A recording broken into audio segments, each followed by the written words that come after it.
Today's video is brought to you by Kingston's latest HyperX 3K SSD line. Perfect for your new Ivy Bridge build. Hello, and glad to see you guys all back here once again on the Motherboards.org YouTube channel. Today, we're going to bring you guys something really neat from the people over at ASRock. Now, some of you guys may have heard of him, some of you guys may have not, but Fatal1ty is, kind of a big name in the gaming community. He's won a lot of tournaments, and he's actually endorsed a lot of products. Today's video involves his latest endorsed product. This is the ASRock Z77 professional motherboard with the stamped Fatal1ty logo right on the front of the box. Now, this video is an unboxing / features video. Now, a lot of you guys have been asking in our forums, what's the difference between this motherboard and old school motherboards being Z68? The big difference is you can use all the latest Ivy Bridge processors that are going to be soon released to the market. Yes, this motherboard does support Sandy Bridge CPUs, but all of the best technologies that are involved in this motherboard are going to go into effect with the new CPU. So that said, let's take a jump in and let's take a closer look at this new Z77 professional motherboard from the folks over at ASRock.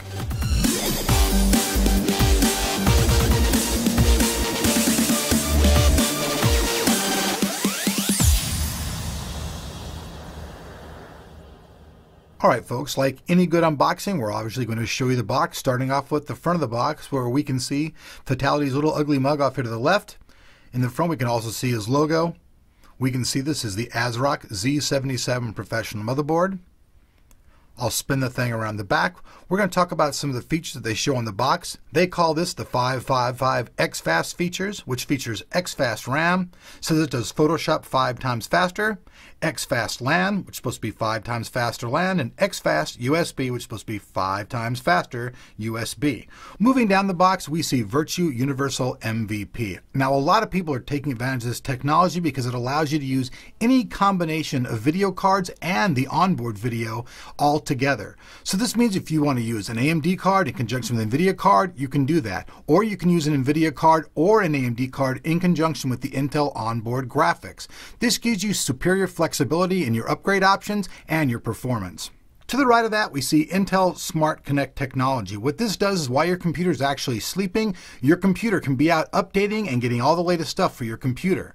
To the right of that, we also see Intel Rapid Start technology. What this allows you to do is while your computer is in a sleep state, the waking process is now very fast, hence the Intel Rapid Start technology name.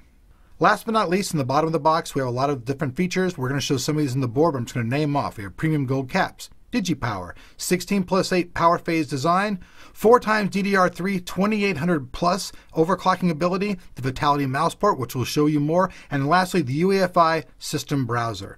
Opening up the box, the first thing we can see is we have the quick installation guide.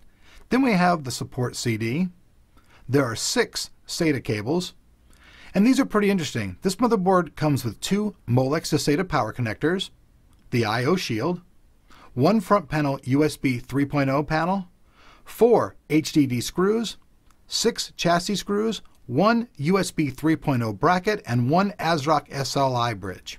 The first thing we're going to notice as we take a look at this motherboard is it is a standard ATX form factor motherboard, which means it'll fit in most cases mid-size or bigger. Don't try to stick it in anything small, it'll be too big for that. As we take a look around the ZIF socket, the first thing that we're going to notice is this is their 16+8 power phase design. You can see it encompasses everything around here, and all of the capacitors that are used in the board are Japanese gold cap capacitors, which means they're very high quality. Moving towards the top of the board, first we can see the 8-pin power connector, and then right next to that we can actually see the first 2 of 5 fan connectors. Moving along the side of the board, you can see we have 4 memory slots here, 2 in black, 2 in red. This board supports up to 32 gigabytes of DDR3 memory, and like we said before when we put it on the box, this motherboard supports up to 2800 megahertz overclocked memory. Right next to that, we see the 24-pin power connector. Now, here's the board gets a little old school, and we kind of see things going backwards. Here is an old school IDE connector right there. So if you have some kind of old school IDE or CD device, if you're doing an upgrade path and you don't want to buy new parts, this may be a cheap way for you to do so. Right next to that, we see the USB 3.0 header. Moving along now to the left of the ZIF socket, we can see the additional 2 fan headers that are right here. Moving back to the area around the ZIF socket, now this board is LGA 1155. What does this mean? Well, this means that it'll support all the current generation Sandy Bridge processors and also the soon-to-be-released Ivy Bridge processors, which makes it a good board for those wanting to upgrade and for those looking to jump into a whole new platform. And below that, we start to see our PCI expansion slots. This motherboard has 2 1X PCIe slots. We also see the first 2 red slots.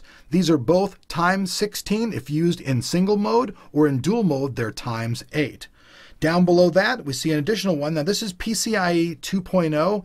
It'll run in 16X mode by itself, but if you want to use it in conjunction with the other cards, it actually runs ×4. So that would be ×8, ×8, and ×4 in that configuration. We also have 2 standard PCI slots as well. Now, the audio on this motherboard, it's sufficient. I don't really consider the Realtek chipset anything to write home about, but this one does feature the new True Studio sound, so it should be pretty decent for anything that you're doing. Not the greatest thing, but not a terrible thing either. Moving along the bottom of the board, there are a few connections down here. Some of them you may not use. The first is a little SPDIF connector. The next is a COM port. You're probably not going to use that. The next is, believe it or not, yes, it's still on here, a floppy port. Now, I haven't used a floppy port in a long time. Why it's on here, I don't know. Maybe Fatal1ty just likes to have that kind of configuration in his system. Not my cup of tea. Right next to that, in red, we have the IEEE header. And then moving down, we have the final 5th of the fan headers that we talked about in this motherboard, the final of 5. Next to that, we have the 2 black USB 2.0 headers. To the right of that, we can also see that there is a total cooling solution that's located right there. It's a passive cooling solution, but it has the Fatal1ty logo on it. And then below that, we have the Dr. Debug. Most of the motherboards have some type of solution on there. What it is, it gives you a debug code. You look it up in your manual. It tells you why your motherboard's having problems, so you can solve that solution. Moving along the final side of the motherboard, we see the start and reset button. These are very nice and easy to use, especially if you're going to be using this motherboard on a test station. Now, as far as SATA connectivity goes, we get 2 types of controllers on here. There's actually a black label covering all of the Intel controllers. There's 2 different types though. The red is SATA 3, the black is SATA 2. The additional 2 red ports we see are controlled by the ASMedia and are both SATA 3 connectivity. Lastly, let's take a look at Through I/O. And I have to say, folks, that I do like the design in this quite a bit. Starting off on the left-hand side, we see Legacy, PS2, and keyboard port. This is good because some people really like and have those old school devices and prefer this. Down below that, we see the first of the USB 3.0 ports. To the right of that, we have the display port, and then the HDMI below that. Then to the right of that, we have 4 USB 2.0 connections. Then we have the clear CMOS button.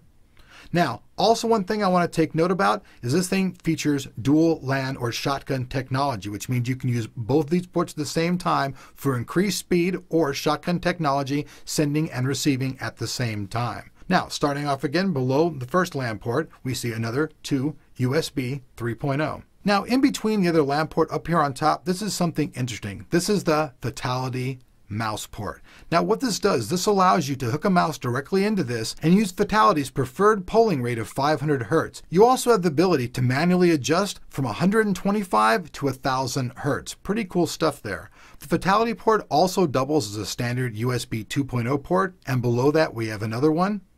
Then we have the FireWire connection, the eSATA.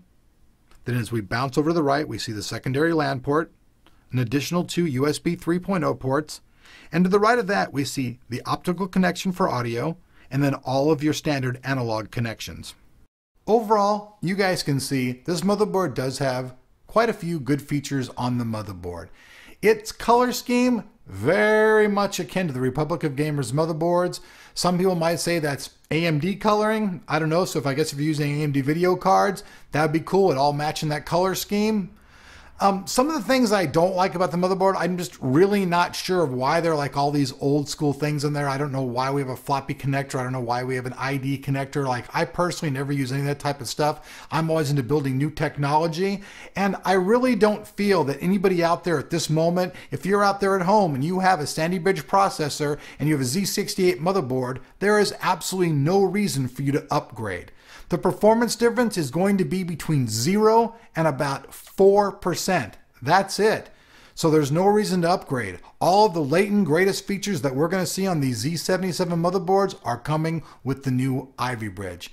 If you guys are looking for a stamped Fatal1ty board and you like his stuff, this board does have enough features on it though to make it a pretty nice motherboard. Thanks for watching this. We'll have all the performance in the next series of reviews after Ivy Bridge is released.